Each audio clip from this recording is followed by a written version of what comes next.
الصيام فضيلة الشيخ. آداب الصيام، نأتي لآداب الصيام. عندما نقول آداب أو سنن، فهذا الذي صام تلبس بالحكم العام، تلبس بالفريضة الكبرى، تلبس بالركن الثالث، ولم يأتي منه قصور، لكن حتى يكمل صومه، حتى يرتقي إلى معالي ما يقصده المؤمن، لا بد من آداب وسنن يأتي بها. من أين استقينا هذه الآداب والسنن؟ من أقوال وأفعال رسولنا صلى الله عليه وسلم. ثمة آداب تتعلق بالصيام نفسه، ومن أهمها السحور. قال عليه الصلاة والسلام: تسحروا فإن في السحور بركة. فالمؤمن عندما يطعم هذه الأكلة ويستصحب أن الصادق المصدوق صلى الله عليه وسلم قال: تسحروا فإن في السحور بركة، إذا طعمها بهذا الاستصحاب أثمرت فيه وحققت مقصوده، وأعانه الله بهذه الطعمة على بقية يومه. والأصل فيها أن تؤخر، والأصل فيها أن تؤخر. فإذا طلع الفجر الصادق وأذن المؤذن وفي يده شيء أتمه من ماء يشربه. أما إذا أذن المؤذن وليس في يده شيء فقد بدأ صومه وتبين له الخيط الأبيض من الخيط الأسود. وقال عليه الصلاة والسلام في حديث رواه النسائي بسند جيد: فإنه الطعام المبارك، أي عن أكلة السحور، واسمها مشتق من زمنها، لأن السحر أصلا وقت فضيل، والله يقول: والمستغفرين بالأسحار. وورد أن يعقوب على أحد أقوال أهل التفسير أخر دعاء بنيه إلى السحر، وإن كان القول مرجوحا عند البعض. المقصود أخذت الطعمة من هذا الوقت. يقابل تأخير السحور تعجيل الفطر، لأن المؤمن كلما بادر إلى الطاعة، والإفطار بعد الغروب طاعة، كما نتعبد الله بالصيام قبل الغروب نتعبده بالإفطار بعد الغروب، وفيه إشعار بفقر الافتقار العبد إلى ربه، وإقباله على ما يطعمه إياه مولاه، وإشعار نفسه بحاجته الملحة إلى خالقه ورازقه الذي لا غنى للعبد عنه أبدا. ثم صنيعه صلى الله عليه وسلم، فإنه كان يطعم إفطارا قبل أن يصلي المغرب على رطبات، فإن لم يتيسر فعلى تمرات، فإن لم يتيسر تجرع ورشف رشفات من ماء صلوات الله وسلامه عليه.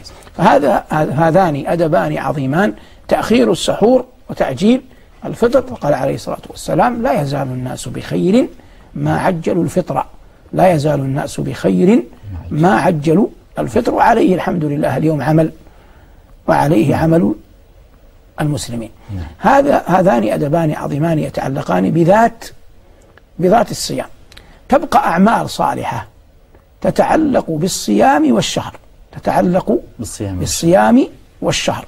فلا نقول إنها من آداب وسنن الصيام، لكننا نقول إنها تتعلق بالصيام والشهر في آن واحد. أعظمها أن الإنسان يفر بنفسه عن النقص المتعلق بالسباب والشتائم، لأن النبي عليه الصلاة والسلام قارن هذا بالصوم.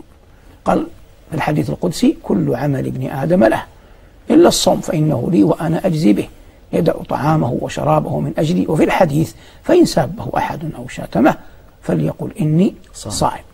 فكما أنه صام عن المطعومات صام عن كل ما حرمه الله. وأعظم ذلك شهادة الزور. قال عليه الصلاة والسلام في هذا الخبر: فليس لله حاجة أن يدع طعامه وشرابه.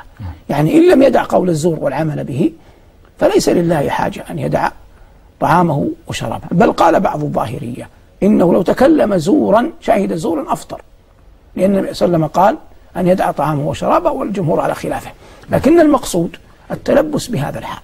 فما دمت تشعر أنت وقد جفت الدماء إلا قليلا في عروقك بقربك من خالقك، فتأدب بما أملاه عليه خالقك، وكن حسنا ترجو ما عند الله. هذا ما يتعلق بالآداب. القول يتعلق آداب أخرى تسمى عبادات، لكن جاء الشرع بأنه قرنها بالصيام بشهر رمضان. من أعظمها أداء العمرة، فإن النبي صلى الله عليه وسلم حج حجة الوداع، وتبعه في حجته خلق كثير، أما المدينة كلهم يريد أن يتم بحجته صلوات الله وسلامه عليه. فكان ممن لم يحج معه امرأة من الأنصار، فلما لقيها وهو الشفيق على أمته الرحيم بأتباعه سألها: ما منعك أن تحجي معنا؟ فأخبرته بعذرها: لم يكن لنا إلا ناضح واحد لا نستطيع أن نحج عليه.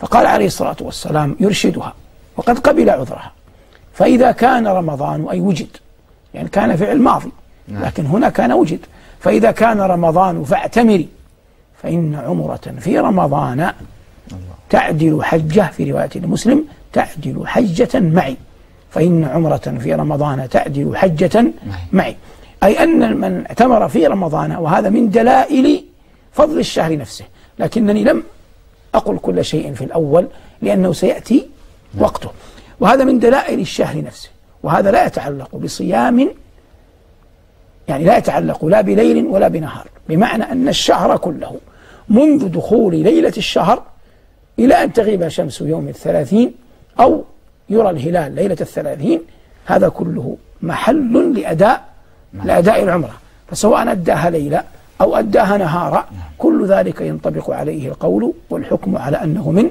من رمضان. فالعمرة في رمضان من أعظم القربات. كذلك مما يتعلق بالصوم والشهر نفسه الصدقة، فإن الإنفاق في سبيل الله من أعظم القربات، وفي الحديث الصحيح: والصدقة تطفئ غضب الرب.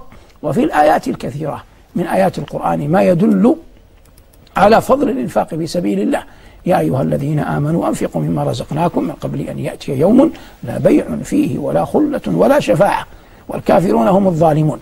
النجاة أيها المبارك من أي شيء تكون بإحدى وسائل ثلاث: أي شيء تريده معنويا أو ماديا إنما ينال بإحدى ثلاث أشياء: إما يباع فتشتريه، وإما لا يباع فتشفع غيرك أن يأتي لك به، وإما أن تصل به عن طريق أن تكون قريبا من صاحبه نفسه لا تحتاج إلى شفيع. فنفى الله جل وعلا هذه الثلاثة أن تنفع يوم القيامة: لا بيع فيه ولا خلة ولا شفاعة والكافرون هم الظالمون. والمقصود بالشفاعة هنا الشفاعة المنفية، شفاعة الأصنام لمن عبدوها.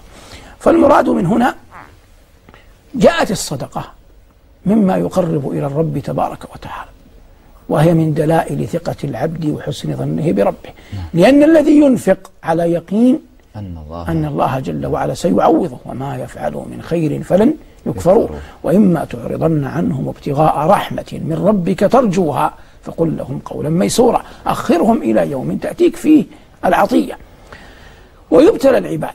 وفي حديث الملائكة الذين جاءوا لذلك الأقرع ومن به بياض وذلك الأعمى دليل، ثم إن الملك جاءهم قال: أنا كذا أنا كذا، ألم تكن. يخشى الإنسان، وإن كان هذا قد يقول قائل بعيد، أن يأتيك من يسألك وهو ملك فيختبر ما أتاك الله جل وعلا فيك ما أتاك الله جل وعلا إياه.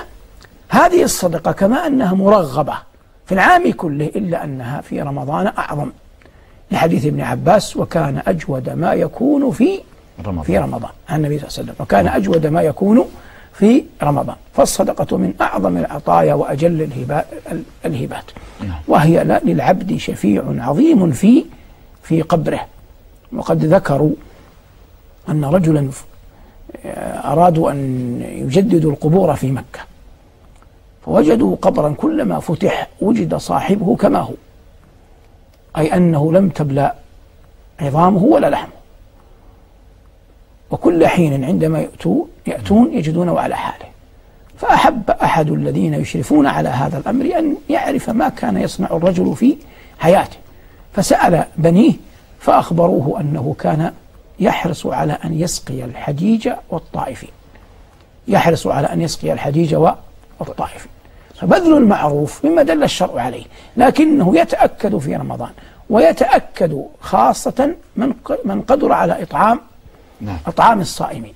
وإذا وافق رمضان صيفا كما في عامنا هذا واشتد الحر فإن السقيا فيه يكون أعظم، وإذا وافق شتاء فإن الإطعام فيه يكون أعظم. كل شيء بحسبه، ولا بد من مراعاة مقتضى الحال. هذه بعض الآداب